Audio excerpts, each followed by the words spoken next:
Mr. Pulgram is a friend of my grandparents, and we are going to deviate somewhat from previous interviews. Mr. Pulgram, will you start the interview by telling how you came to the United States and then tell of your Army experiences? Start with your introduction and end by telling how the experience changed your life. You can start now. How I left, yeah. Yeah, and how you got to the United States. Well, it's a long track. Incident, this is the first kind of interview that Alex has done where they started with how they left. I see. Well, I left Vienna in January of 1939, which was about 8 months after the takeover by Hitler of Austria. I left Vienna on a permit that the Quaker, the group of Quakers, actually obtained for me to become an apprentice, to learn a trade in England. How old were you? I was 18 at the time. And my parents, of course, were left behind. My brother had already left. My brother was older than I am and he enrolled at the University of Perugia, actually, in Italy, and left in that fashion. But I went to England to learn to be a tailor, supposedly. And there was a family in England that evidently signed papers for me, so I could get a travel permit to leave Vienna. Of course, I had to get permit from the government to leave and all that sort of stuff. So I left Vienna. I went by myself to Manchester, England. First, I was in London for about a day or two, and visited with some friends that I had there who were Viennese, and finally got to Manchester, and I thought I knew how to speak English and understand English because that's what I learned in high school, but that wasn't, of course, the case. It was quite a surprise that I really didn't know enough to converse and didn't know enough to understand everybody, but since these people didn't speak any German that I was accustomed to speaking, I had to speak English, and that's how I learned English.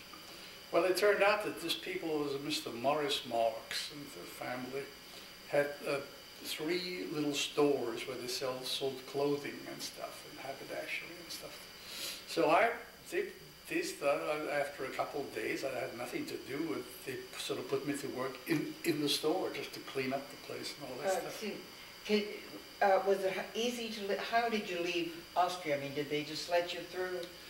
They actually let me through because I had a permit to enter England, and they were glad to get rid of me. That's basically what it was. I mean, on my passport was stamped that I could not return,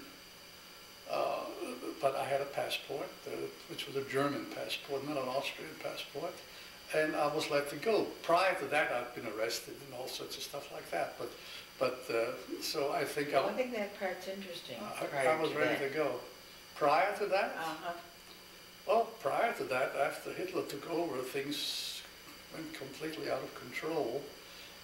My family is a mixture of Jewish and Gentile people, and I was not sufficient Gentile to pass as a Gentile, so therefore I was persecuted.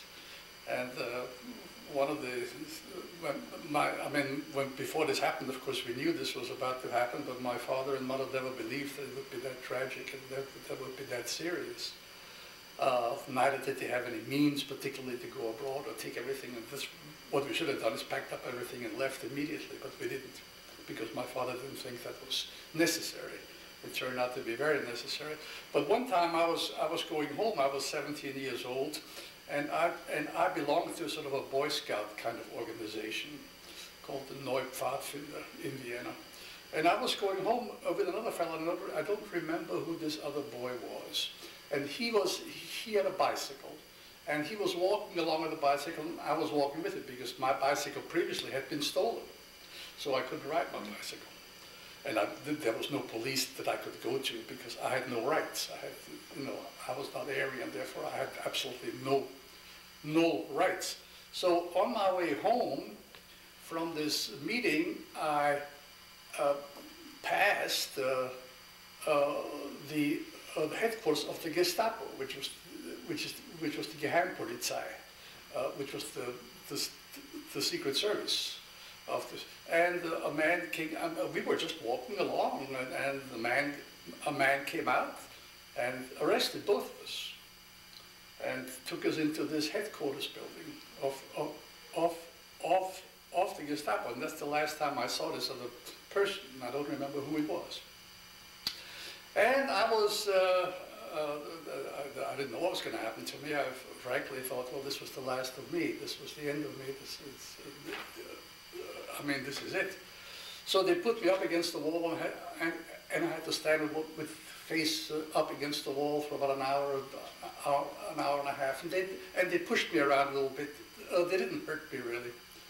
And then I was taken into a room for interrogation, very strong lights that came on. And they asked me where I was, and I told them. They said, well, you know, you were at some communist party. I said, no, I was not at a communist party. I was at this. And what were we talking about? Oh, we were talking about how we could leave, because that was the purpose. Oh, no, you tell me who this communist leader is, and all this kind of stuff. And they were threatening me with prison, of course, and you're going to go to a concentration camp, etc., etc. And I had shown them my registration card. I had a sort of a card from the school that had a picture of me, and said that I was a student in high school, that I was just finishing. In that picture, I wore an Austrian jacket, one of those green lapel things, and lederhosen, which was leather shorts. So they said, you're not supposed to wear that. This is not the kind of costume that people like you wear. This is for Aryans only. For Aryans only. I said, well, okay. They said, and where is that jacket? I have it at home. And where are these pants? I said, I gave them away. So at the very end, for some reason, they let me go. But they requested the next evening I come with this jacket and meet this man about a block and a half away from headquarters.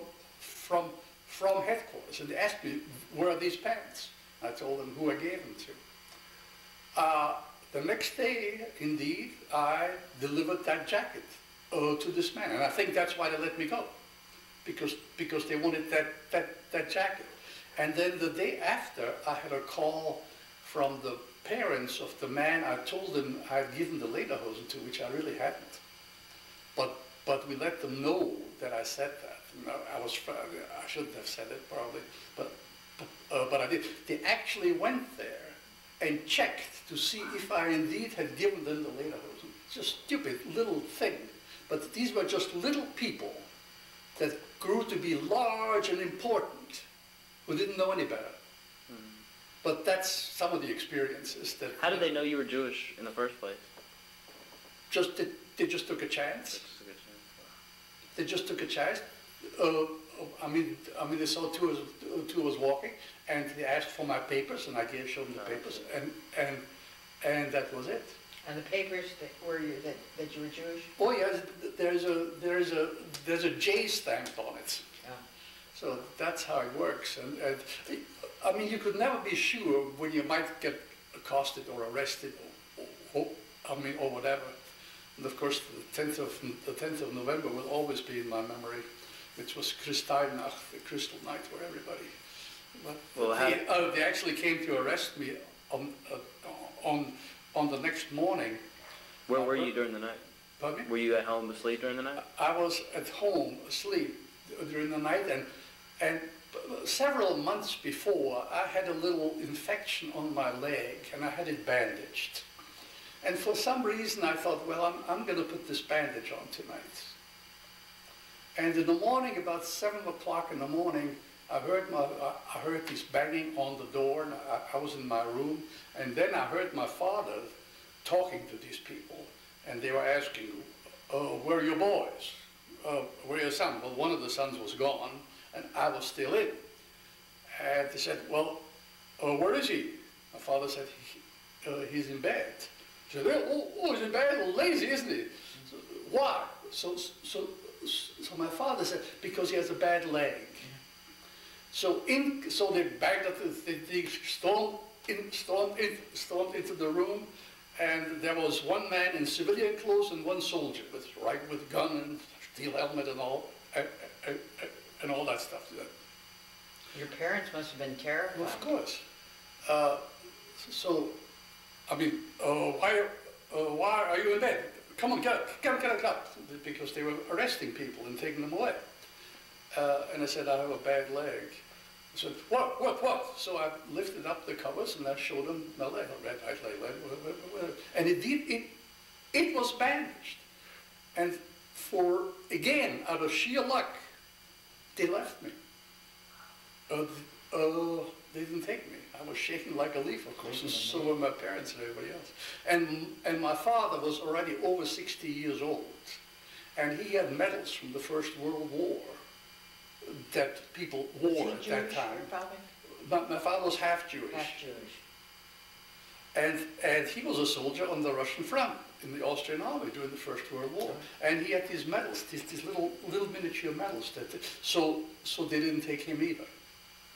So this is how we escaped that particular event. But there were phone calls that were threatening, and there were phone calls to tell me to come down the corner, because right across from the street from us, from the window, I could see a sort of a storefront kind of a place. That was it was the stormtroopers sort of headquarters. I mean, it wasn't for the whole city, just for that particular segment. And they were in and out there all the time with their motorcycles and all that stuff. It was not easy. But anyhow, I left Vienna, perfectly legal. I didn't get smuggled out, in other words. I had that permit to leave. And I had to get permission, go to various places, get stamps, and permission. And prior to that, of course, I had registered at the American consulate to get one had to register to get a number for a visa eventually. And unfortunately, I did not register my parents. This was a big mistake. But I was already registered to get a visa. But my parents got themselves registered a little later. I came to England, I went to Mr. Marks, and they had a boy who was about 5 or 6 years younger than I was, 8 years younger, and I shared a room with him. And I was a scared little boy. I was a scared young man. I was 18 at the time, just barely 18 and away from home, with questioning that I knew I couldn't go back. And didn't know what was going to happen exactly. And I'm sure I was homesick too, and I was crying and stuff in bed. And the little boy heard me, and he always tried to talk to me a little bit. But I didn't like the idea of working in a store. I really wanted to learn a trade, because that's what I thought would be useful eventually. So I asked the people, could I please go with a tailor, actually, and learn how to sew and do things, which I did. So I did that. Then the war broke out, the American war broke out. Britain and America declared war, and immediately I was restricted from my movements. The police told me to be on the lookout, that I had to be home at a certain time. I couldn't go out at night. So, and there was a detective, but we sort of got to be friends. And he knew I was there, and he knew I was not a dangerous person. He knew why I was there. So I did my thing. I went to work, and I came home, and I stayed home, and all that, until April of 1940, I guess it was, when I was told, do not go to work today. They called the people I was living with, and told them, don't let him go to work today. I think they told them more than that, but I don't know. But they said, no, please stay here. The detective wants to see you. The detective came to see me and said, I've got to arrest you because you're an enemy alien. You're a citizen of an alien nation. So they put me in an internment camp. And I was interned as an enemy alien in a prison camp for several months. until I... What were the conditions like in the camp? Well, in the first camp that they took us to was an old cotton mill that hadn't been used in many years. The windows were broken out and it was kind of dirty and filthy. So that's where I ended up to begin. And I was one of the first 100 occupants. There, people were coming, and they gave me a mattress and said, you know, sleep on the floor. And then older people came, much older than I was, and I was feeling sorry for them. I mean, when evening came, I gave them my mattress and I got some straw. And then we had to go out and dig a ditch to get a latrine for facilities, and it was very minimal. I didn't stay there very long. Then they shipped me for some reason to a tent camp in the middle of England. It was muddy. God, it was muddy, up to the ankle. And immediately adjacent to us, by a little wire fence, was a German prison camp, where German war prisoners were housed. So we were immediately adjacent to each other. And then, fortunately, someone here in America, my brother had arrived here before I did. So he was able to get people here to assist him to get an affidavit for me. People had to sign a paper here in this country that they would take care of things for me if I came, that they would be responsible. And that was sent to the consulate, and it was sent to where I used to live. And these people told him, well, this man is interned. So, but the authorities did go ahead and contacted the British authorities, and they then sent me to another camp that was not far from London, just south of London, in Linkfield. There was a racetrack, which was much better because I could sleep in the stables. I mean, they were good stables, they were clean, and there was a big racetrack and the stadium kind of a place, and from there I was taken under armed guard to the British consulate in London. 2 soldiers with rifles took me on the train, and then they got off the train in London and marched me through the streets of London. And all the people thought I was a 5th columnist that they had caught.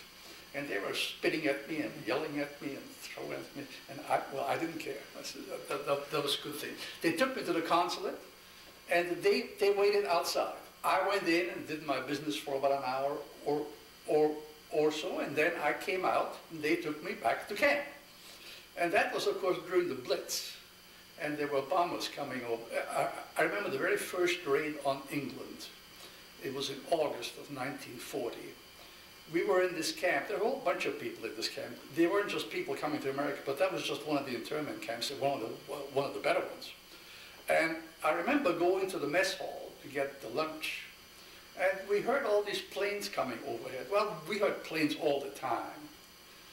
But in this case, they came over, and after they passed us, they went toward London. All of a sudden, the bombs started dropping, because they were bombing the airfield, which was between where we were and London, just south of London. It wasn't Heathrow Airport. What was the name of it? I can't remember the name. It was a little airfield in 1940. And then the sirens came. Then the air raid sirens came. So that was the very first raid. And from that day on, daily, we had raids coming across. And there was a Spitfire, which was a British fighter plane. There must have been an airport very close to our camp. I didn't know where it was. But we would hear the planes taking off, because they were very low when they came. They were sort of over the hill a little bit. And whenever they took off, they went up above high and up above the clouds. And when that happens, we knew German bombers were coming, because they would hide up there. Then the German bombers would come, and they would come down on them and shoot down. And we had to take shelter, because bullets hit the ground. But I was an air raid warden at that point, so I could be outside watching this. And there was one time when I saw 6 planes fall out of the air. Actually, I'm not sure whether they were all German or English or what they were, but they just fell down. That was one of those battles, the Battle of Britain. I got my, finally the visa came through, and I was, but then I they wouldn't let me out of the camp until I had passage. And the passage was very difficult to get. There were not many ships going from England to America at that time because of war. Finally, I had a passage. I was supposed to leave Glasgow at a certain time, a certain day, and to report to Glasgow. They wouldn't tell me what ship or anything it was. But so they let me out. And I went to London, and I saw some people there, and I went to area shelter. I slept down in the underground station one time. One night, because the areas were going on in London. And at that point, those rockets were coming over. And I remember very distinctly being down in the shelter. You could hear the rockets coming. If you heard them stop before they came to you, you knew they might hit you. If they kept on buzzing while they were over you, then you were safe, because they would fall somewhere else. But the people in London were extremely brave. They came out of the shelters, and they never knew whether the house was going to be there or what was going to be there or not, and they went to work the next day, and just all of those things happened at that time. So then I went to Manchester to pick up my bag, and while I was in Manchester, I got word that this ship was cancelled. I had no passage. And so I asked, well, when would I have that? They said, I don't know. We will let you know when there's a ship. So I had to go to the authorities, and I thought they would put me back in camp. But they didn't. I was very restricted in my movements. I couldn't do anything, and had to be in and all that. But about a month later, I got word of a passage was available, and I was to report to Liverpool. Where did you stay in between? In Manchester with those people. Oh, the same people? Oh, okay. The same people. I was to be in Liverpool on a certain day, go to the hotel, and in the morning we'll pick you up from that hotel. That's all the news, that's all they would tell me. So indeed, I packed my one suitcase that I owned. That's what I left Vienna with, one suitcase. And that one suitcase I had, and I had $20 in my pocket. And I went to Liverpool, to that hotel, and I had to be downstairs at that hotel at 7:30 in the morning in the lobby. And at 7:30 in the morning, there was a truck waiting outside, a sort of a police car. And they took me out of the hotel into that police car and took me to the deck, took me to the dock. And there I was put on a gangplank and go on.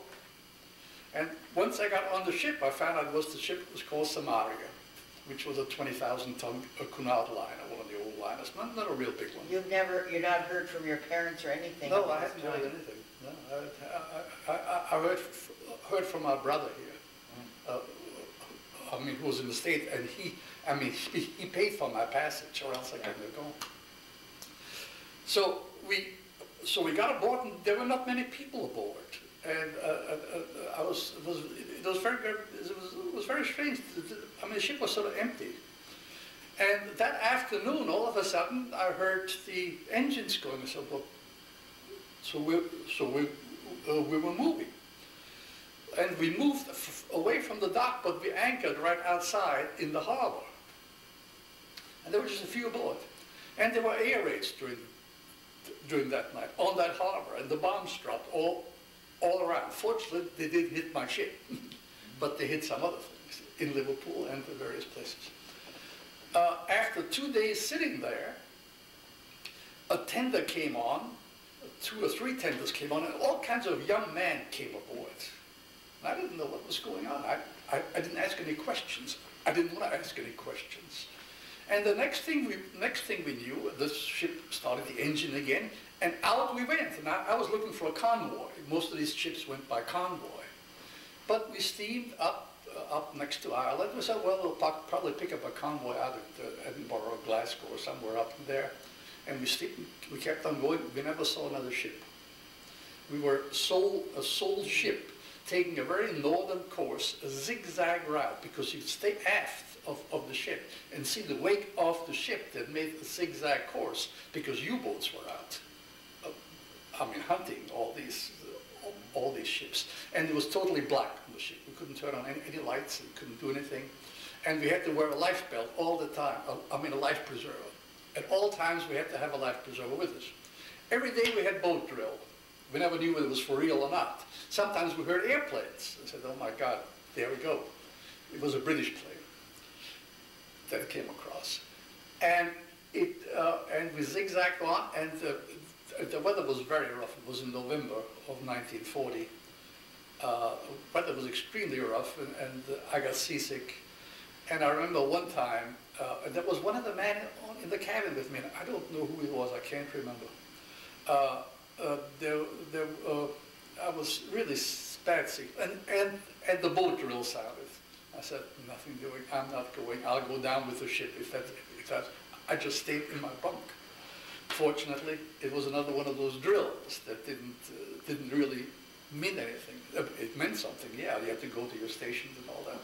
But after 10 days of crossing, which was a long way because we went way up north in the rough weather, we saw lights at a distance, and that was Canada. We landed in Halifax, and it turned out that the people who were aboard the ship were two crews of sailors that were picking up some Lend-Lease ships in Halifax to take back to England. Those were those four-stacker destroyers, if you remember. Yeah.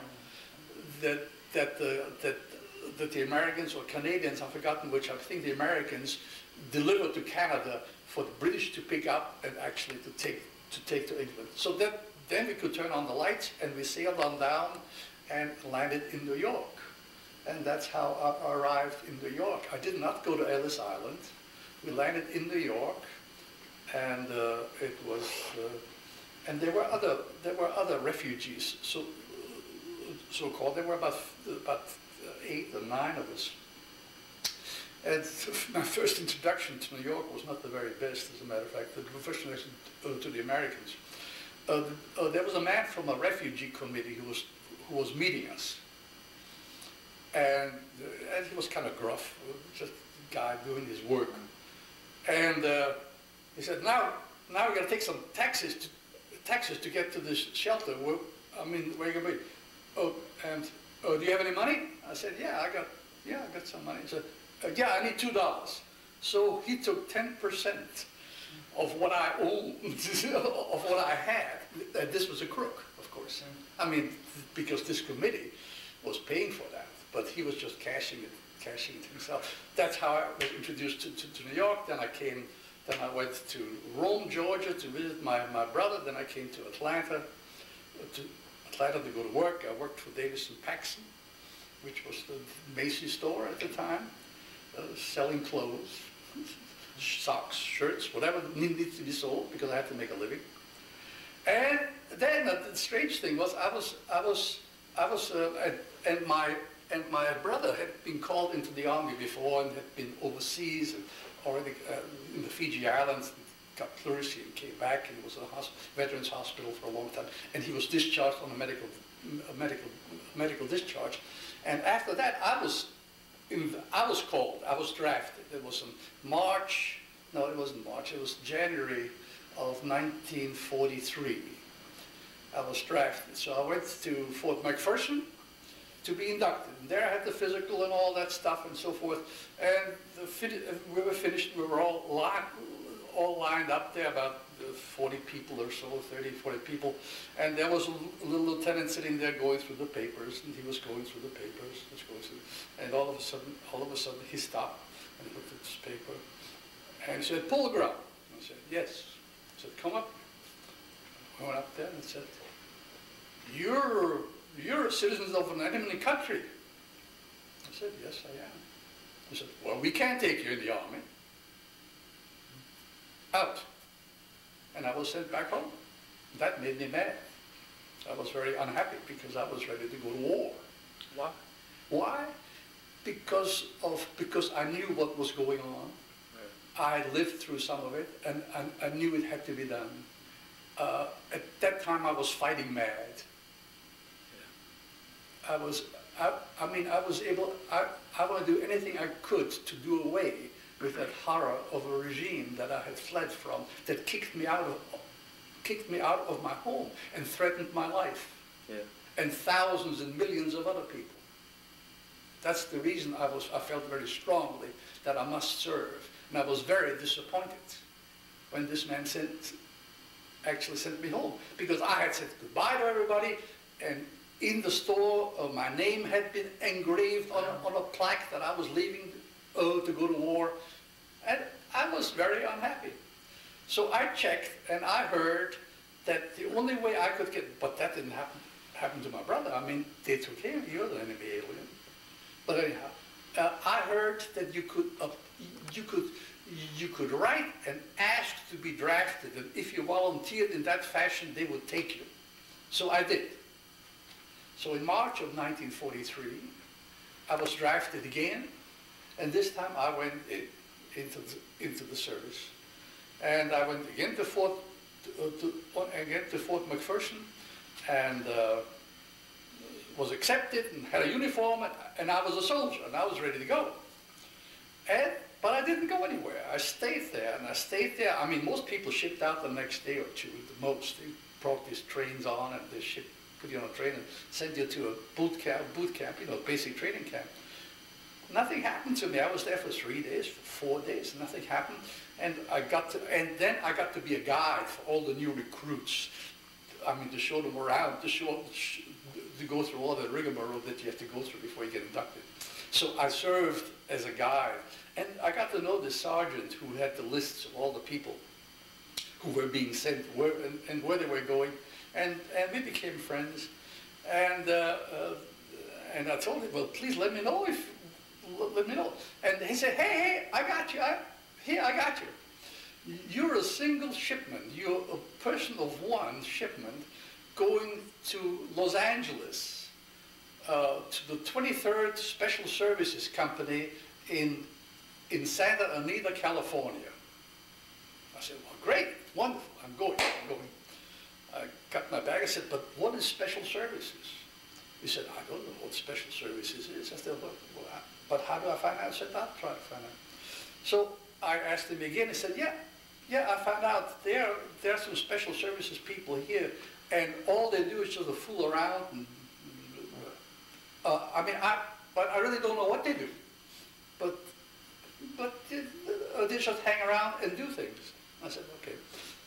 Off I went on a 3-day trip with my meal tickets and all that stuff in my bag out to Los Angeles. I arrived there in the morning. I went to the military police station and reported in. I said, here I am. These are my papers. So the military policeman called the place where I was supposed to go and said, I got Private Pulgram here, and he's assigned to your company. That was 10 o'clock, 11 o'clock in the morning. And he talked to this man for a while, and he said, oh, so okay, I'll tell him. So the man said, look, they can't pick you up right now. They'll come for you at 5 o'clock this afternoon. I mean, in the meantime, go whatever you want to do. So I left and looked around Los Angeles a little bit. Not very far, I didn't have any money. And at 5 o'clock, indeed, there was a Jeep coming. A Jeep came and got me and took me to Santa Anita. That was about a 20-minute or 30-minute ride. And there again, I was on a racetrack in not at Linkfield. The Linkfield was in England, but that was the Santa Anita racetrack. And that was the place where the Japanese had been interned. When all the Japanese were rounded up and were interned, that's where they went. Then they were shipped out into the desert and some other places. Then it became a camp, and once again it was stables and stuff that we were living in. So I arrived at that camp, and I went to the first sergeant, and just myself said, okay, you go up to the quartermaster and get your blankets and stuff, and you're going to be in barracks such and such. So I got my stuff, and I went to the barracks, and there were these guys all hanging around. They said, and what do you do? I said, what do you mean? Oh, what do I do? I said, what? What do you do? I said, no, not doing anything. They said, well, you mean, all of us have certain skills for the special services. I said, what? I said, oh, this is a piano player, and this is this is a motion picture operator, and he is something else, and they all had, special services was the entertainment branch of the army.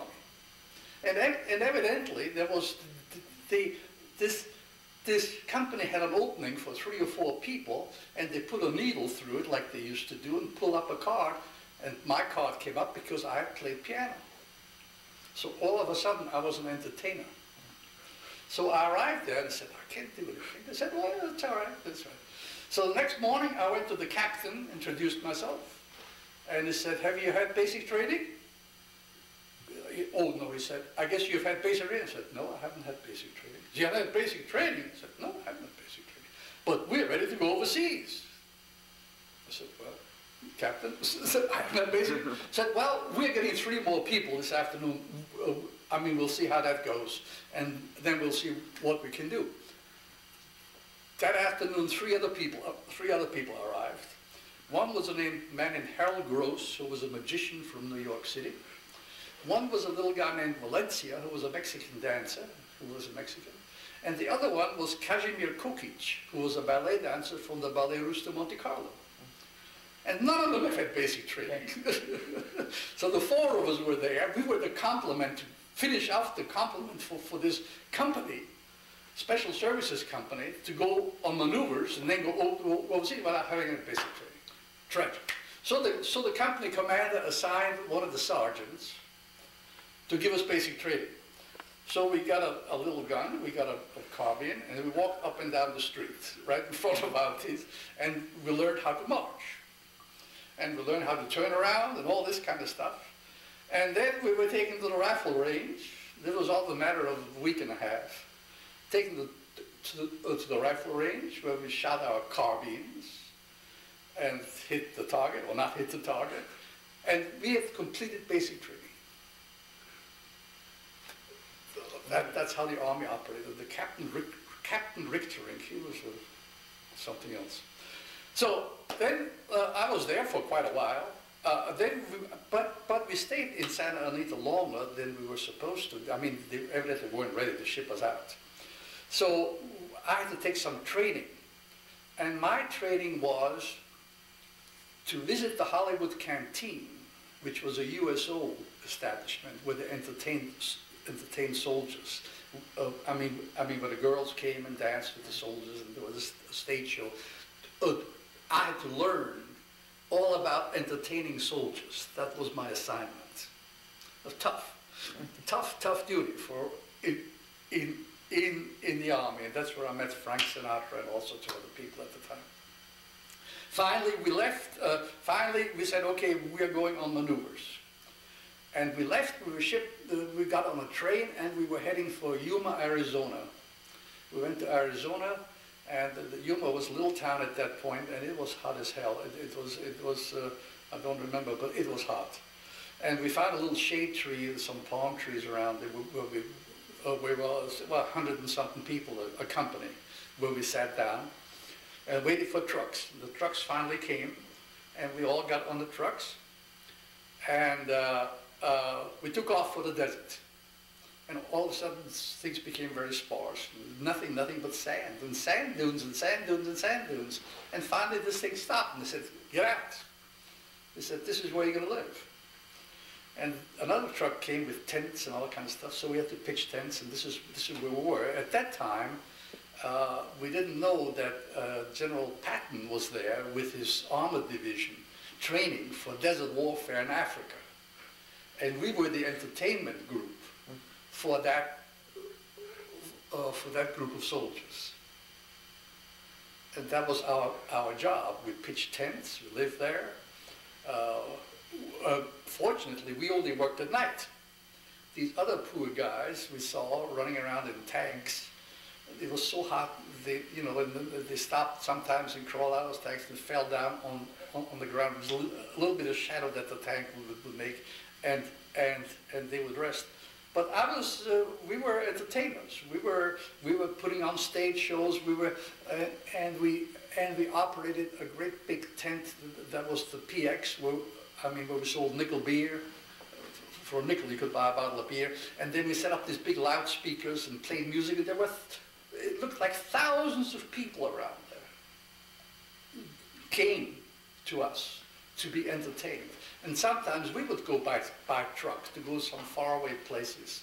And we had a portable stage that we would put up and start doing our shows.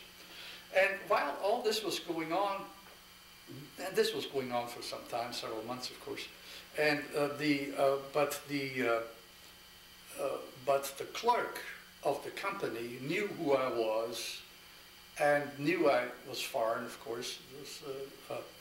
And one day he came to me and said, "Look, there's a circular out that there is General Patch Patch headquarters is looking for people who speak German as translators, and the company was requested to send in names of people." And I said, "Did the captain?" Captain said, no, he didn't. So I said, "Okay, I'll take care of that." So I went to the captain and said, "Captain, I understand there's a circular out that requires that the people needed who speak German, who speak European languages." He said, "Oh, yes. Well, I said, "I think you know that I am from Austria, from Vienna, and I do speak German." "Oh, yes, I'd forgotten all about that." Well, he hadn't forgotten, he just didn't want to do it. But anyhow, the paper was sent off, and I was invited for an interview. A jeep across the desert, a ride, was cold. That was in the winter, I suppose, of that year. Or I forgot all the times exactly. But I got there, and I was interviewed, and I was examined, and I was interrogated, and the language tested, and all that stuff. Then I was sent back. By the time I got back, this went on for 3 or 4 days. By the time I got back, our unit was alerted to go overseas, and the captain said, "Sorry, we can't let anybody go." So he refused. I don't know whether I was accepted or not, but he refused to even hear about my possibly leaving. So that was that, and from that point on I said, well, nuts to it. If that's the way the army is, then nothing I can do about it. And we never did go overseas. I was not a hero during the war. I was an entertainer. I entertained troops. I was assigned twice. I went to Washington Lee University. That was the training ground for special services personnel, which was a soft job. You know, I mean, and then I was in New York one time doing a show. I was living in Brooklyn at the not at the Navy Yard, but at a place that was a port of embarkation where the people shipped out. They had us quartered there, and we were rehearsing a show in the 47th Street Theater, and stuff like that. Then I was stationed in Washington for a while, and my job was to teach Red Cross girls makeup, stage makeup, real soldierly stuff. I trained in Washington for Red Cross, but I didn't. Did you? But didn't do that. So my army career was not a brilliant career by any means. It was rather strange and not very satisfying. I regretted that I was not able to be more productive for those 3 years that I was in the army. I was in the army for 3 years. I ended up going back and forth east and west. One time I was stationed here in Gadsden, Alabama, and the Battle of the Bulge was going on, or something close to that, and I was waiting for 3 or 4 days to be assigned to go to Washington Lee University. At that time, during that period of time, because I was assigned, I was not in a great big shipment. In Gadsden, Alabama, there was, what's the name of that camp? I've forgotten the name of the camp was. It was a replacement center for special services personnel. There were all kinds of people, baseball players, there were sports people, there were entertainers, there was Mickey Rooney, there were all sorts of people who we mingled with. It was a funny thing one time. Of course, we had to get up in the morning and fall out for a roll call. And the first sergeant would call the roll, and we would all stay there shaking. Some people didn't have shoes. It was a very informal army, I must say. And everybody said, "Aye," and they called the names, "Aye, aye." And all of of a sudden there was no I. So he called the name again. There was no I. I said, "Well, what's the matter? Doesn't he have any friends around here?" Because the guy didn't get up. Yeah. So, but there was Bobby Breen, there was Mickey Rooney, and Mickey Rooney was.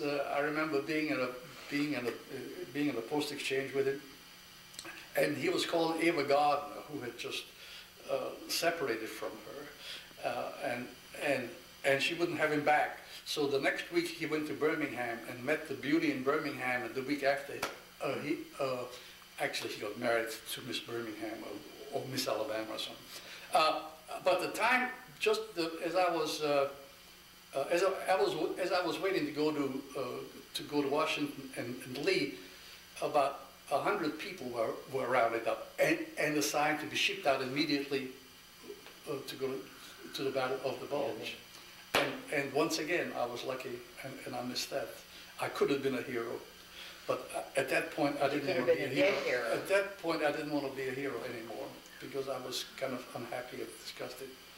So that's, and then what I ended up doing, I just kept on going with doing soldier shows and handling USO troops that came through the various places.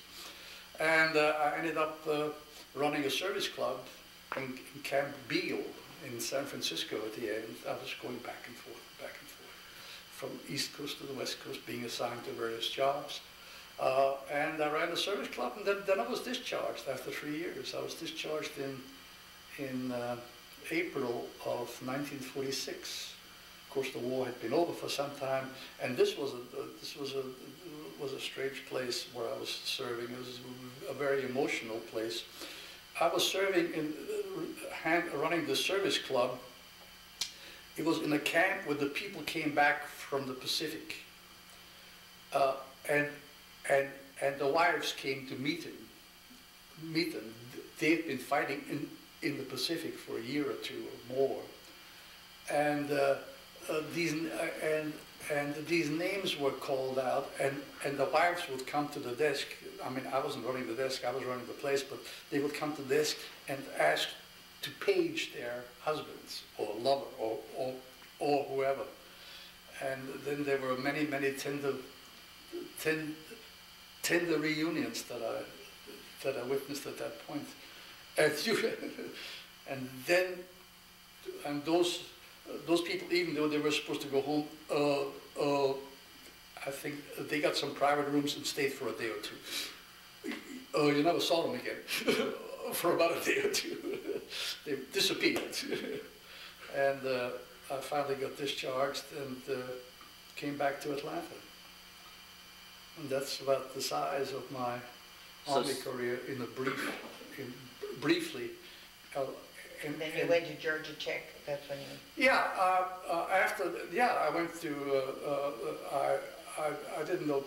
I always wanted to be an architect, and the GI Bill permitted me to do that.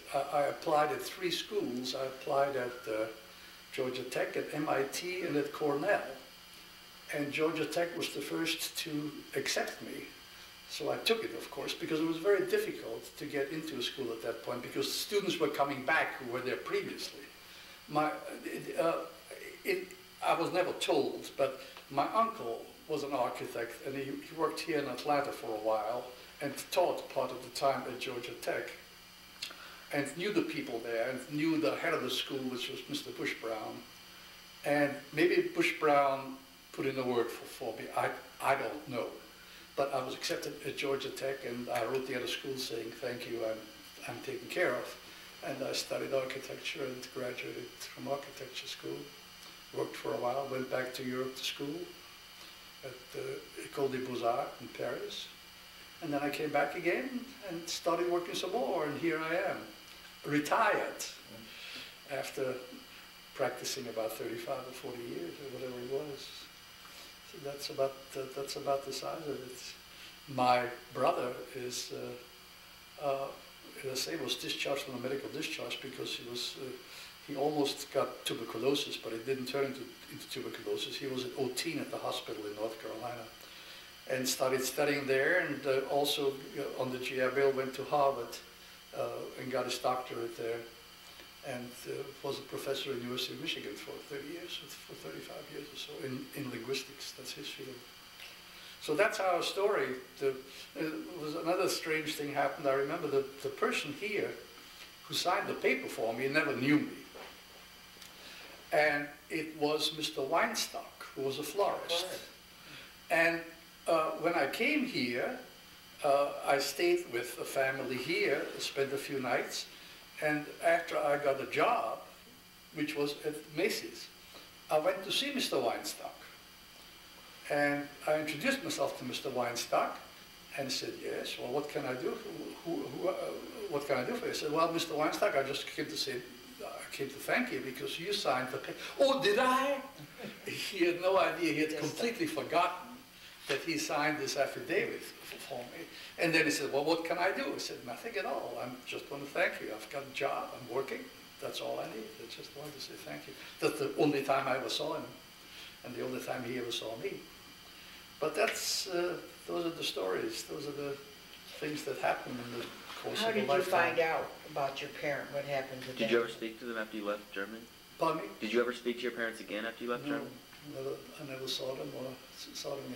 How I found out after the war ended, my brother and I searched and found out that my parents also got a visa finally, and their number came up.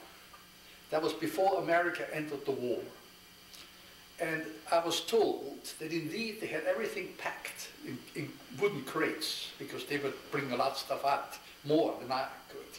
And they were ready to go. They were waiting for some kind of a transport or something, when the janitor turned them in. And because he wanted the stuff that they were taking away. And they were taken away. And they were taken to Theresienstadt, which was a milder concentration camp, sort of a concentration camp that's supposed to be a model camp. How good it was? Well, baloney. It wasn't good, but it was terrible. It was near Prague, and but people did survive there. It was not a death camp. And they had shipments from there to the death camps. My sister also was there, my younger sister. I have a sister 2 years younger than I, and she didn't get out either. She died. Afterwards, we found out what happened, because there were records. I have records. That my sister died of pneumonia while she was there, undernourished and cold, died of pneumonia. And I have a list of shipments that went from Theresienstadt to Auschwitz. And my parents were on the last shipment before the war ended, before the shipments ended to Auschwitz. And that was, of course, that was the end. And there was, I have the dates and I have the names on those, and there were about 300 people or so on that list, and the two were included. And it was, as I say, the last shipment after it. If they had not, I mean, they were picked by random, I think. The names were drawn at random. If they had survived that last one, they would have survived Theresienstadt. But that's, you know, I mean, that's the whole thing too about war, you know, just where you were.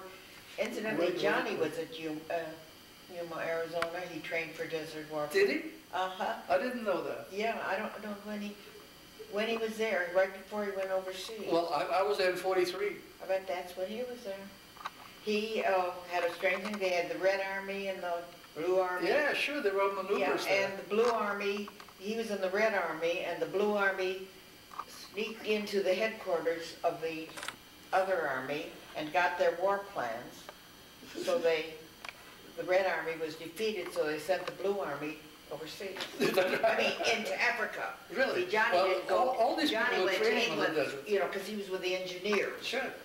But I bet I'll have to ask him because. I have to ask him where he was. Yeah, because I mean it's a big desert, and you know, But it's a big he area. always talks about training in the desert. Yeah, but that's That's what we were doing. During the day. We were there, and we were eating as much sand as we were eating food, because the canteen, That's the what- cooking exactly. was outside, and you know, you just got your food in your little mess kit, and there was a little, about 100 yards away was a little fenced-in area where there were some showers. Every once in a while we had a shower.